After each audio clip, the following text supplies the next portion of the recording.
Well, in a year where life in a lot of ways and society has felt upside down, a matchup of a couple of friends, King Rice and Steve Masiello, in their programs, and both of them part of the Max United for Justice campaign.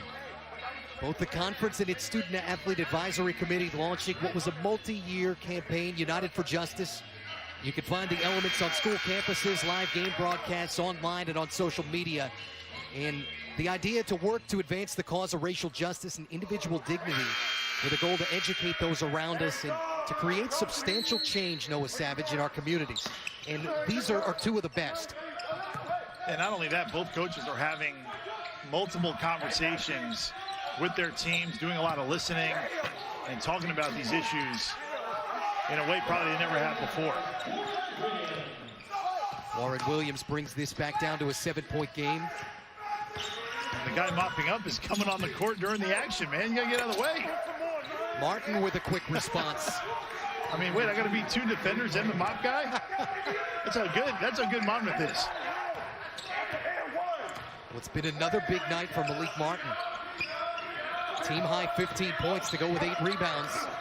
Buchanan with a much-needed make for Manhattan. Only his second one of the night. I mean, they're still hanging around. Only down 7. Switching up defenses, trying to mess with Monmouth's offense. Chapu got Williams up in the air. Hammond lost the basketball. Shot clock's cut in half. Chapu cut off. Nice bounce in McClary.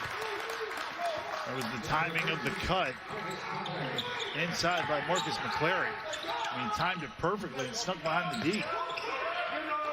Only the second field goal of the night, but perfect timing for McClary. Stewart has Manhattan go one and done. And a chance to build this back up for Monmouth. Malik Martin again, and bottoms. I don't know why they're not locating Malik Martin. I mean, it's about the 3rd shot where he's looked at his defender, said, all right, you're not going to guard me, and then knocked it in. Got to know the scouting report. That was such a big part of our conversation with Steve Masiello, and another CO for Williams on Martin. And we're back to a 9-point game. Good attack of the zone. You can just post the middle guy. And Warren Williams is locating the middle defender on the Monmouth zone and pinning him so he doesn't have to make a move. Look at the backdoor bounce and the reverse layup for George Pappas. Makes the Princeton grad next to me happy.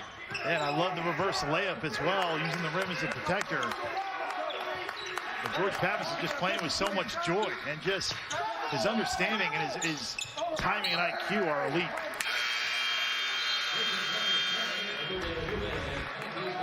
A great passing down low from Monmouth. Here's Chapu.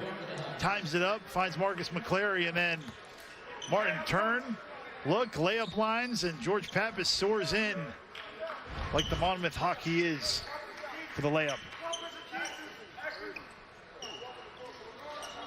He's been better. He's been even better than advertised, I think.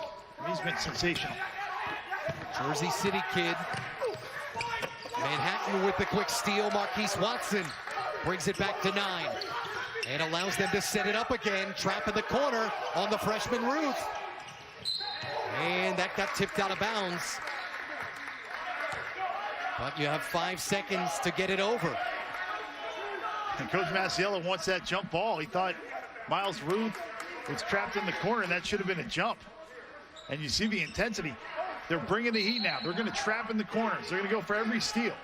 If you're Monmouth, you have to be extra strong with the ball. You got to meet passes. George Pappas providing leadership to Miles Ruth, and no extracurricular talking at this point. Hammond with the good body control, but couldn't convert. And it's a little quick for that shot. You got the lead. Big next couple minutes for the Jaspers. Buchanan, a little too much. Nelson had to be careful. Nearly picked the pocket, but almost picked up a foul.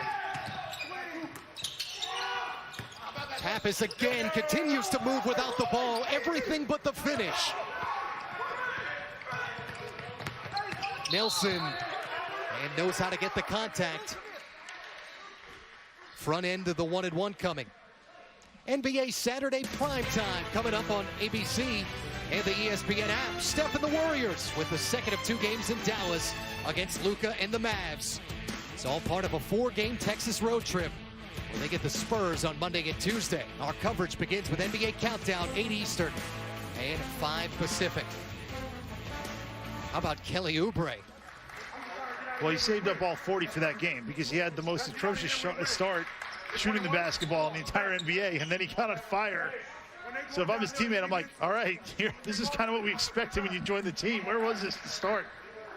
But if you want to know why refs don't listen to players who complain, it's because on the break, Ant Nelson was driving against Malik Martin, and Malik Martin basically open field tackled him. And with 2 hands, it was the clearest foul you've ever seen, and he puts up his hands like, wait, me? Are you kidding me? So if you're a ref, you got to go, I've never heard of a player who admits that he fouled the guy. Well, what was it before? I was lazy. Hey, we have great mics on the rims. We're hearing some of that communication. But you're seeing leadership on both sides. You're seeing the coaches, it trickles down to the seniors. The seniors telling the sophomores, freshmen what to do.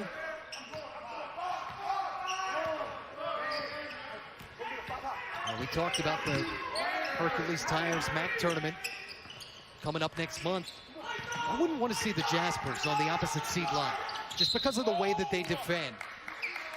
Douglas Stanley picks up another foul. Yeah, well, they're relentless, number one. They communicate.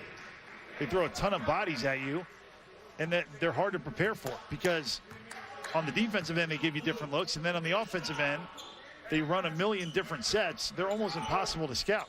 And they've been able to hang to within 7 in a game where Monmouth, on 2 different occasions, felt like they were going to run away with this. 2 separate 13-point leads, but it's gotten really no worse than that. And Hammond with the big miss for what's normally a 71% foul shooter. And he's just been so consistent. I mean, he started the year 24 points, 22 points, was in double figures for a stretch, had 3 consecutive 21-point games.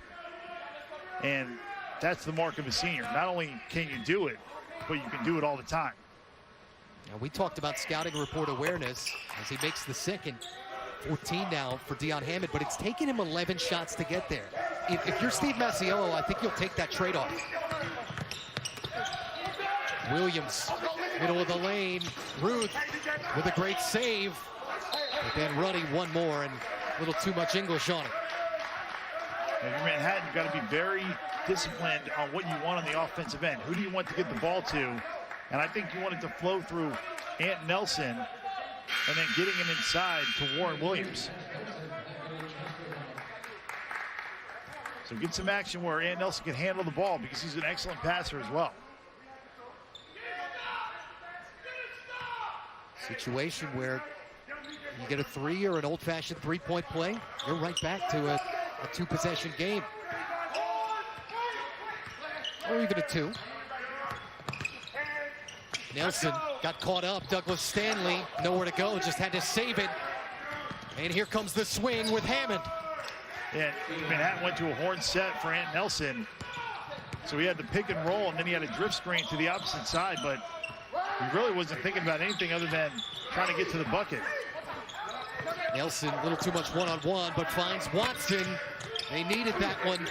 And Hammond hitting the glass, but got his pocket pick. Nelson with the steal. And a little too much for Williams. Ant Nelson probably too unselfish there. Right, but a lot better passing on the offensive end. Manhattan trying to surge back here at home.